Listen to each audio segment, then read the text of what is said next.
का जो कॉन्सेप्ट है ये हिस्टोरिकल भी है, लीगल भी है, सोशल भी है और फंडामेंटल इन नेचर है। आपने बहुत सी जगहों पे ये सुना होगा कि प्राइवेट प्रॉपर्टी पे एंट्री अगर होगी तो ऑनर्स को ये राइट होगा कि they can cause even hurt to you. Section 441 Pakistan penal code criminal trespass के सब्जेक्ट को डील करता है और ये वो कॉन्सेप्ट है जिससे आपका सेल्फ डिफेंस का कॉन्सेप्ट भी एमिनेट होता है। ये वो कॉन्सेप्ट भी है जो आपकी पर्सनल प्रॉपर्टी, प्राइवेसी, आपकी डिजिटल प्राइवेसी, हर चीज को डील करता है। हम क्रिमिनल ट्रेसपास से पहले सिंपली ट्रेसपास, जिसको आप सिविल लाइबिलिटी एंटेल करने वाला कॉन्सेप्ट भी कहते हैं, जिसको आपने सुना होगा कि certain tortious act entail civil liability. Civil liability के कॉन्सेप्ट को देखते हुए हम देखते हैं कि ट्रेसपास सिंपली है क्या। ट्रेसपास जिसको मदाखलत बेजा, दखल अंदाजी आपकी प्राइवेसी में, आपकी प्रॉपर्टी पे अनवारंटेड, अनऑथोराइज्डली उसमें दाखिल होना जो है वो ट्रेसपास है। तो अगर सिंपली हम ट्रेसपास को डिफाइन करें तो इसकी डेफिनेशन ये होगी कि unauthorised and unwarranted intrusion into the property of someone else. अब ये प्रॉपर्टी जो है ये डिजिटल प्रॉपर्टी भी हो सकती है। अगर आप किसी का कंप्यूटर जो है वो ले लेते हैं या सेल फोन ले लेते हैं और उसकी प्राइवेसी मुतासर करते हैं। प्राइवेसी तो इवन अगर मॉरली देखा जाए तो लोग अगर आपको ये पूछता है कि भाई आपके कितने बच्चे हैं, आप किधर होते हैं, तो that is intermeddling, interference into the privacy of someone else. That is trespassing too. आप कोई बंदा किसी के religious thoughts, religious concepts, religious beliefs पर जब बात करता है, इंट्रूड करने की कोशिश करता है, इन्वेड करने की कोशिश करता है, दैट इज आल्सो ट्रेसपासिंग। ये भी ट्रेसपास है। तो ये सिंपल जो है ये ट्रेसपास का कॉन्सेप्ट है। आप एक अनवारंटेडली किसी और की जगह पे अपनी गाड़ी पार्क कर देते हैं, दैट इज कोई आपकी इंटेंशन नहीं है to commit any crime, that will be civil trespass, that will be simple trespass, and that can entail civil obligation on the opponent. You can file suit against him. Police officer आपकी इजाजत के बगैर police pickup पे रुक के आपकी चाबी हाथ दाखिल करके गाड़ी में चाबी रिमूव करता है, आपकी डिक्की खोलता है unauthorisedly, अनवारंटेडली, that is intrusion to. तो ये भी ट्रेसपास कहलाएगा। कोई किसी जगह पे अगर आपका कोई ऐसी बालकनी है, कोई हैंगिंग बालकनी है जिससे आपके हमसाए की प्राइवेसी मुतासर हो रही है, दैट इज ट्रेसपास टू। तो ये ट्रेसपास इन सिंपल वे है। अगर कैटेगराइज किया जाए तो पर्सनल प्राइवेसी पे भी ट्रेसपास है, रिलीजियसली भी ट्रेसपास है और डिजिटली भी ट्रेसपास है। तो ये ट्रेसपास जो है ये सिविल ट्रेसपास कहलाएगा। Now we will come to the concept of criminal trespass which is the subject of section 441 Pakistan penal code. ये सामने कुछ आपके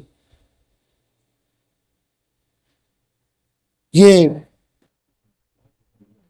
प्राइवेट एरिया लिखा हुआ है और एक शख्स जो है उस फेंस को फलांग कर उसके अंदर जाने की कोशिश कर रहा है।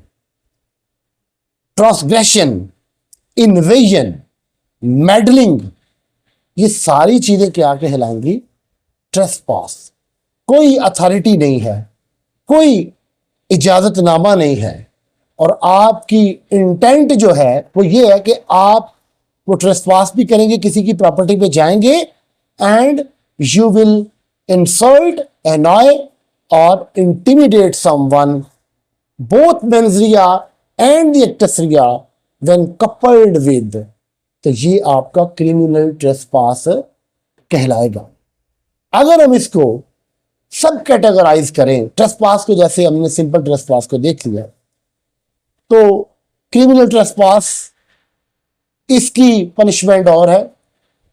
क्रिमिनल ट्रेसपास जब हाउस ट्रेसपास में ट्रांसफॉर्म हो जाएगा उसकी पनिशमेंट हो गया, और जब क्रिमिनल ट्रेसपास जो है टू कॉज हर्ट होगा आफ्टर प्रेपरेशन, तो उसकी पनिशमेंट जो है एग्रीवेटेड होगी, मोर सिवियर इन नेचर होगी। We will not discuss house breaking और लर्किंग हाउस ट्रेसपास टुडे। आज हम सिर्फ ट्रेसपास को और क्रिमिनल ट्रेसपास को और हाउस ट्रेसपास को देख रहे हैं। इसके साथ ये दूसरी फोटोग्राफ्स भी आपको नजर आ रही हैं। ये सारी चीजें आपको बता रही हैं कि दैट कैन बी ट्रेसपास। बहुत सी मिसालें, अगर कोई रिस्ट्रिक्टेड एरिया है, ऑफिस एरिया है, बिल्डिंग है, कोई सेंसिटिव एरिया है, कोई न्यूक्लियर साइट्स का कोई ऑफिस है, कोई पुलिस ऑफिशियल्स का हायर पुलिस हेडक्वार्टर है जहां पे रिस्ट्रिक्टेड एंट्री है, if you will go there unauthorisedly with the intent to cause annoyance, अगर कोई आप प्रोटेस्ट करने के लिए जाते हैं, आप अदरवाइज जाते हैं, आप लोगों को के हजूम को लेके जाते हैं और आप अनॉयंस कॉज करते हैं, आप जो है वो इंटिमिडेशन कॉज करते हैं, that will be criminal trespass. Section 441 criminal trespass, whoever enters into or upon. Now this is the difference between enters into or upon. When you will put a certain object on an open surface, that will be called onto. आप अपना पाँव किसी open land पे रखते हैं, that will be called onto. आप एक table के ऊपर बुक रखते हैं, that will be called on to. What is in to? जब आप किसी एनक्लोज एरिया में, किसी रूम के अंदर डोर ओपन करके एंटर होंगे, even you have put only your hand in to it, that will be trespass, because you are having जो आपका इंटेंट है वो ठीक नहीं है, and you are about to cause insult, annoyance and intimidation to the occupier of that particular property. कोई landlord जो है अनऑथोराइज्डली, अनवारंटेडली, बगैर किसी लीगल इजाजतनामे के, इवन टेनेंट को बाय फोर्स जो है वो जब एविक्शन के लिए जाएगा, that will be trespass too. That is the difference between into और upon. Property in possession of another, nowhere it is mentioned that is the movable property or immovable property. Movable और immovable में कोई distinction 441 की criminal trespass की जो definition है, इसके contents है, में ये नहीं रखेगी। दैट्स वाई कि जो ट्रेसपास की हमने डेफिनेशन देखी, उसमें चैटल्स की बात की, उसमें हमने कार की बात की, व्हीकल की बात की, गाड़ी की बात की, कि वो ट्रेसपास कहलाया जा सकता है। That is why there is nowhere it is mentioned that the property should be movable और इमूवेबल। अगर आपकी एक व्हीकल है विच हैज बीन स्टेशन्ड और आप उसमें रह रहे हैं, जैसे कि यूरोप में देखते हैं, बहुत सी जगहों में देखते हैं, आप एक टेंट में है, एक वेसल में है, एक हॉलो प्लेस है जिसमें आप जो विच can be moved easily, which can be converted into a movable object, और अगर आप उसके अंदर इसकी आपकी रहाइश है, आपकी प्रॉपर्टी है, आपका सामान है, आपके मवेशी हैं, जो कुछ भी है, तो ट्रेसपास, क्रिमिनल ट्रेसपास जो है वो पास किया जा सकता है। In the possession of another, nowhere it is mentioned that the occupier should be legally owner of that property. In possession of another, that possession is somewhat which is called legally possessed. That's why I illustrated with the illustration of the tenant and the landlord. With intent to commit an offense. With intent to commit an offense. ये आपका पहला जो है वो ingredient है। Are to intimidate. What is intimidate? Intimidate इसकी मिसाल आप ले सकते हैं कि एक हजूम है, कुछ लोग हैं किसी ऑर्गेनाइजेशन के वो प्रोटेस्ट कर रहे हैं, किसी हॉस्पिटल के अंदर चले जाते हैं जहां पे उनके किसी अजीज की डेथ हो गई है, और वो अंदर चले जाते हैं और वो किसी डॉक्टर को काम नहीं करने देते, किसी अमले को काम नहीं करने देते, वो आपस में लोगों की हाथों की चेन बना लेते हैं और खड़े हो जाते हैं। Nobody can move in that direction, nobody can move in that particular direction, कि कोई अपना काम नहीं कर पाता जो कि लीगली जो उनकी ड्यूटी थी। That is intimidation, that is assault. आपको कहा जाता है एडमिनिस्ट्रेशन की तरफ से कि leave this place, you remain there, आप उधर रहते हैं और आपकी इंटिमिडेशन जो है वो कंटिन्यू रहती है। आप कहते हैं कि अगर आप ये करेंगे तो ऐसे कर देंगे। सिमिलरली किसी और पब्लिक ऑफिस में जो है वो लोग चले जाते हैं और पब्लिक ऑफिशियल्स को काम करने से रोक देते हैं, उनके डोर्स लॉक कर देते हैं, दरवाजे बंद कर देते हैं, उधर जो बुक्स हैं, अकाउंट्स हैं, जो भी चीजें हैं, मूवेबल्स हैं, वो टेबल से उठा लेते हैं, कंप्यूटर्स उठा लेते हैं और वो कहते हैं कि हम आपको काम नहीं। That is intimidation, that is assault. ये सारी चीजें।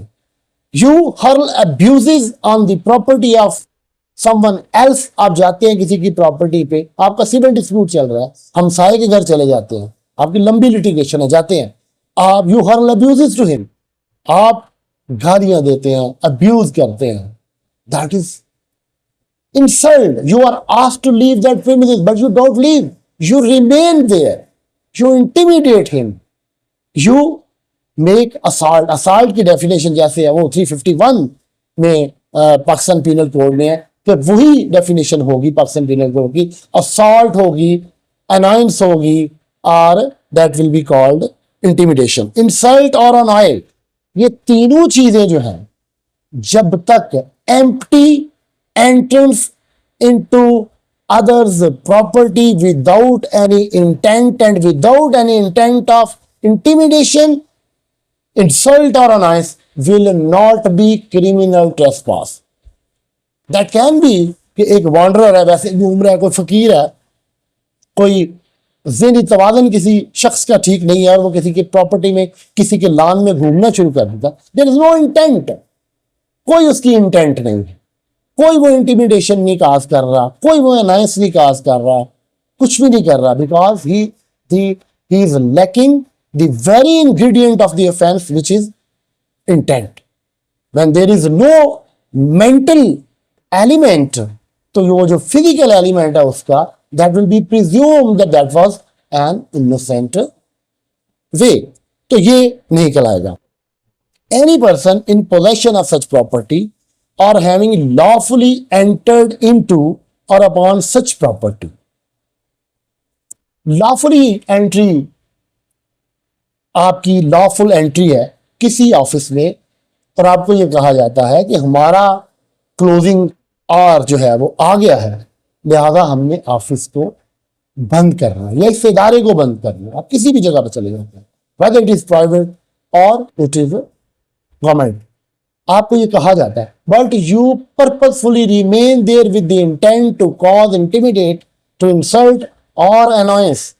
आपका उधर रहना जो है that will be criminal trespass. Unlawfully remains there, this is what which is being talked about, with intent thereby to intimidate, insult और annoy any such person or with intent to commit an offense is said to criminal trespass. Entry sign है कि there is no entry to this property, आप देख लेते हैं bye बहुत बड़ा road पे साइन लिखा हुआ है कि ये प्राइवेट प्रॉपर्टी है, इधर आप बगैर इजाजत के दाखिल नहीं हो सकते। आपका उस प्रॉपर्टी में उस साइन को देखने के बाद दाखिल हो जाना और उधर रहना, that will cause inconvenience, that will be considered intrusion, जो हमने सबसे पहले पढ़ा trespass की डेफिनेशन, intrusion, invasion, मुगल होना, meddling, interference, transgression, ये सारी चीजें जो हैं will be called trespass. Similarly prohibitory sign है कि आप इस तरफ नहीं जा सकते, आप उसको इग्नोर करते हैं। आप किसी रेस्टोरेंट में चले जाते हैं, रेस्टोरेंट वाले कह रहे हैं कि हमारा टाइम गवर्नमेंट ने 12 बजे तक मुकर्रर किया हुआ है, आप फोर्सिबली उस रेस्टोरेंट में एंटर होते हैं, उनके मुलाजमीन की बात को इग्नोर करते हैं या ऑनर्स की बात को इग्नोर करते हैं और आप जाके बैठ जाते हैं और कहते हैं हम नहीं जाएंगे वैन जब तक हमें खाना सर्व नहीं किया जाएगा। You remain there and you make a mockery of the system. आप उधर you make mouths of them, आप उनको अब्यूजेस करते हैं। आप कहते हैं खाना नहीं देंगे तो हम ये तोड़ देंगे, हम ये कर देंगे। That will be criminal trespass. You will be held accountable for that criminal trespass. So that was the difference between trespass which entail civil obligation. जैसे मैंने वो पुलिस ऑफिसर की मिसाल दी, जैसे मैंने आपको क्रिमिनल ट्रेसपास की मिसाल दी, तो ये फर्क जो है वो इसलिए था क्योंकि क्रिमिनल ट्रेसपास फर्दर ट्रांसफॉर्म होता है हाउस ट्रेसपास से, जिससे जो private right of private defence का कॉन्सेप्ट एमिनेट करता है, जिससे आप अपनी प्रॉपर्टी, अपने प्यारों की हिफाजत, अपनी जान की, अपने माल की, अपनी बॉडी की हिफाजत कर सकते हैं। यह भी ट्रेसपास है। That is a reported case of US supreme court. एक डॉक्टर को कहा गया कि आपने इस पर्टिकुलर एरिया में इस बंदे को ऑपरेट करना है। The concept was obtained by the doctor, but when he was operated upon, the doctor went too for.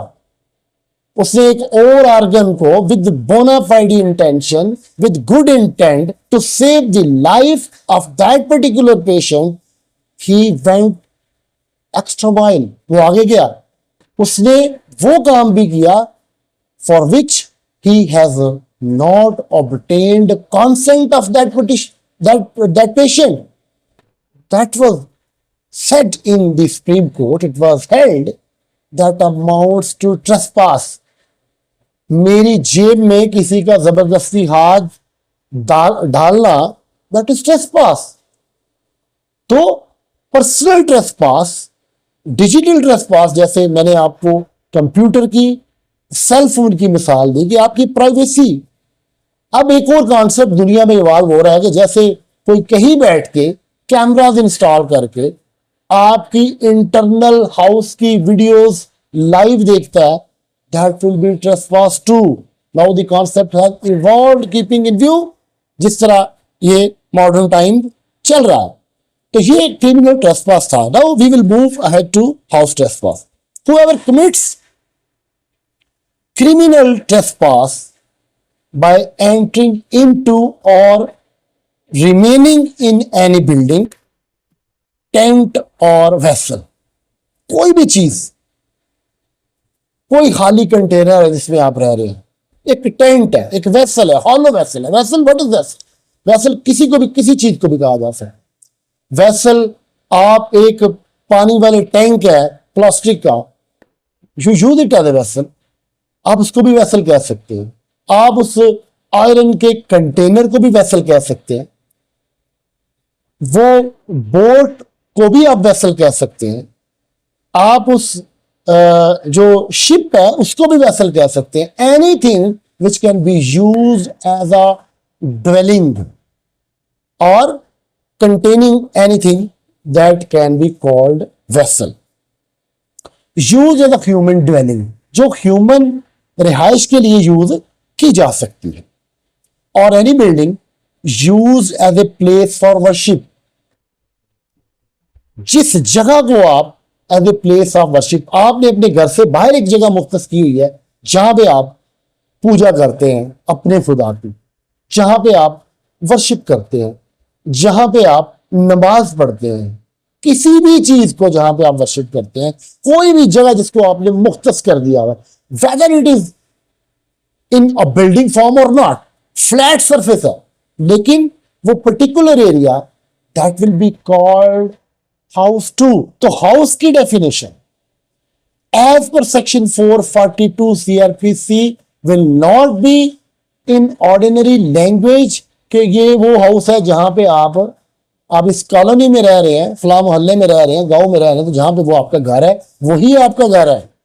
इस डेफिनेशन के मुताबिक anything which can be use as a dwelling house और एनी बिल्डिंग और place of worship, जो ऐसी जगह है जहां पे आप इबादत कर सकते हैं, वो भी आपका हाउस तस्वर होगा।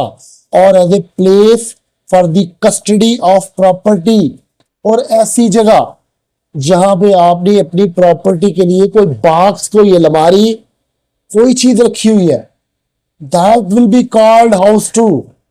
आपने चारों व्हील्स व्हीकल के रिमूव कर दिए हुए हैं, वो मूव नहीं कर सकती, उसके अंदर आपकी प्रॉपर्टी है, that will be your house.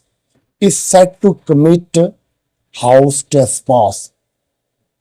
सो अगर इसके मुताबिक हम चलेंगे तो that is why this concept is a very fascinating concept of law which has its origin historically, legally, socially, और इसी से आपका कॉन्सेप्ट ऑफ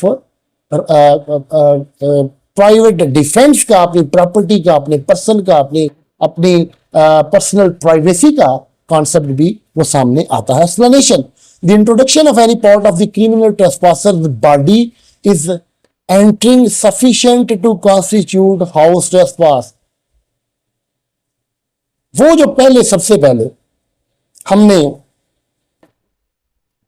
ये देखा, इस शख्स का हेड और लेफ्ट हैंड जो है उस प्रॉपर्टी में which is privately owned by someone, उसमें इंट्रोड्यूस हो चुका है। This is trespass. It will be sufficient जब आपका कोई बॉडी लिम्ब जो है किसी की प्रॉपर्टी के अंदर चला जाएगा। ये नहीं होगा कि आपका पूरे का पूरा उधर उस प्रॉपर्टी में दाखिल होना जरूरी है।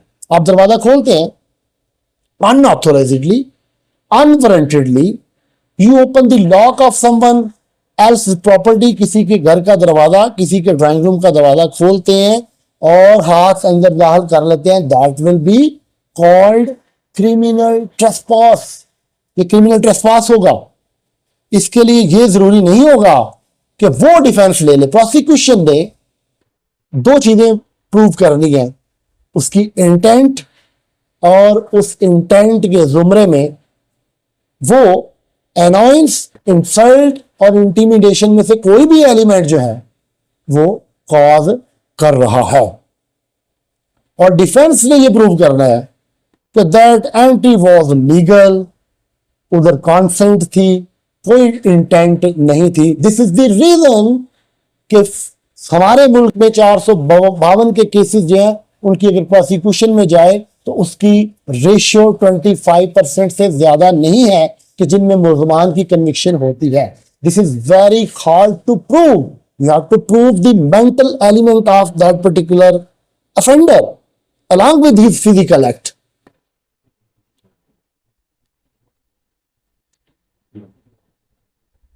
House trespass, estranged relatives.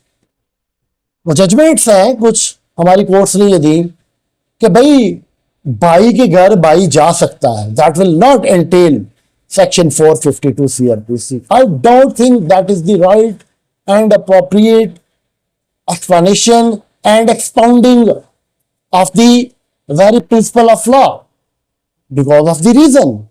कानून ये है कि when you are having a estranged relation even with your spouse, your father, your mother, your sister, your son, when you are having estranged relations, अजनबियत बन चुकी है, आप अदालतों में चले गए हैं और उसके बाद अगर आपका भाई, आपकी बहन आपके घर में फोर्सिबली एंटर होते हैं with the intent, that will be criminal trespass. And if they are armed after preparation to cause hurt, then that will be subject of section 452 CRPC. A strange relationship आपने बहुत सी देखी होगी, अगर आपने कभी English movies देखी हो तो आपने देखा होगा, स्पाउसेस है, सेपरेशन हो चुकी है और वो चाह रहा होता है कि मैं अपनी औलाद को, मेल या फीमेल, कि मैं उस बच्चे को जिसके पास जिस स्पाउस के पास उसकी कस्टडी है कि मैं उसको मिलना चाह रहा हूं, और वो दूसरा स्पाउस कह रहा है मैं कॉल करूंगा पुलिस को, you should go now, and he remains there, उसका वहां परसिस्टेंटली जबरदस्ती रहना, that will cause intimidation, annoyance, insult, and that will be criminal house trespass. एक guest, uninvited guest, if someone comes to you and you are not expecting that guest and you ask him to leave the premises and he remains there, वो आपका आबू चढ़ाता है, वो आपको गालियां देता है, या वो इंटिमिडेशन कॉज करता है, अनॉयंस करता है. What is annoyance? अनॉयंस कुछ भी हो सकती है. आप बार बार किसी लोहे के ऑब्जेक्ट के साथ दरवाजे को नॉक करते हैं, दैट इज अनॉयंस. आप जानबूझकर किसी के सामने किसी को मसला है, आप ऊंची आवाज में हंसते हैं, बार बार रिपीट करते हैं, ऊंची आवाज में खाना खाते हैं, दांतों को कुछ करते हैं, पाँव को टैपिंग करते हैं, स्टैब करते हैं, सरफेस में मारते हैं, that is annoyance. Annoyance is inconvenience. If someone feels that is inconvenience and you cause it persistently, you do again and again, that will be annoyance. आप किसी के मुंह पे खड़े होकर उसका मुंह चढ़ाते हैं, उसका मजाक उड़ाते हैं, that is annoyance, that is insult. If you ask someone to leave the premises और वो नहीं जाता, that is insult too.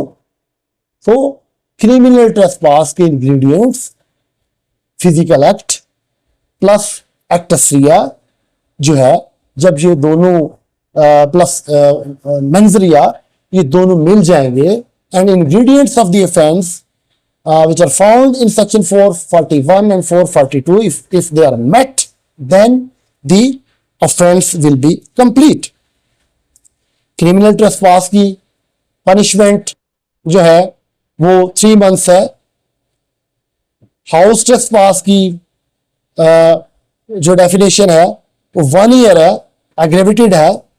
House trespass in order to commit offence punishable with death. अगर आप हाउस ट्रेसपास करते हैं with intent to commit an offence which can have death penalty, तो आपकी सजा इंप्रिजनमेंट फॉर लाइफ हो सकती है मैक्सिमम, और minimum 10 years. House trespass in order to commit offense punishable with imprisonment for life, इसकी सजा 10 years है. House trespass in order to commit offense punishable with imprisonment, simple imprisonment. We are discussing trespass, criminal trespass and house trespass. And house trespass with intent to cause hurt or fear of hurt, ये चीज हम section 452 में जैसे हमने पहले discuss की, this is our object. House trespass after preparation of for hurt, assault, wrongful restraint, this is the most misused, misapplied provision of the law in Pakistan Penal Code, जो हर दूसरी FIR में complainant ये कह रहा होता है कि 452 लगवाएं, 452 लगनी चाहिए. Why he insists so? Because वो अपने केस को सिंपल हाउस ट्रेसपास से इस ट्रेसपास में कन्वर्ट करवाने की कोशिश करता है. क्यों? एग्रेवेटेड फॉर्म है, पनिशमेंट सवियर है, 7 years है. वो ये कहते हैं ये 447 लग गया, 3 माह सजा. मुल्जमान आर्म्ड थे, वेल प्रिपेयर्ड थे. इंग्रेडिएंट्स ऑफ सेक्शन 452 CRPC जो है वो पूरे होते हैं, इसलिए सेक्शन 452 अप्लाई होना चाहिए, जमानत नहीं होगी. ये वॉर, ये बैटल जो है हम अपनी सोसाइटी में रोज देखते हैं. ये whoever commits house trespass having made preparation for causing hurt to any person. अब हाउस ट्रेसपास में हाउस की डेफिनेशन आप देख चुके हैं. आपकी हवेली में जहां पे आपने मवेशी बांधे हुए हैं, उधर लोग आ जाते हैं. After preparation they are armed to cause you hurt या फियर काज करने में कि हर्ट काज किया जा सकता है, that will be 452, that will be house trespass. आपने किसी जगह पे अपनी कोई अपने जो है वो प्रॉपर्टी रखी हुई है, मवेशी हैं, दूसरी चीजें हैं आपकी, वो जिसको पंजाबी में डेरा टारा कहते हैं, वो कहते हैं एनक्लोज्ड एरिया है, प्लेस ऑफ वर्शिप है, कि आप जहां पे आप रह रहे हैं, ड्वेल कर रहे हैं, तो that will be house trespass. Preparation जो है वो एक्टिवली आप प्रूव करते हैं, आप बता सकते हैं प्रोसिक्यूशन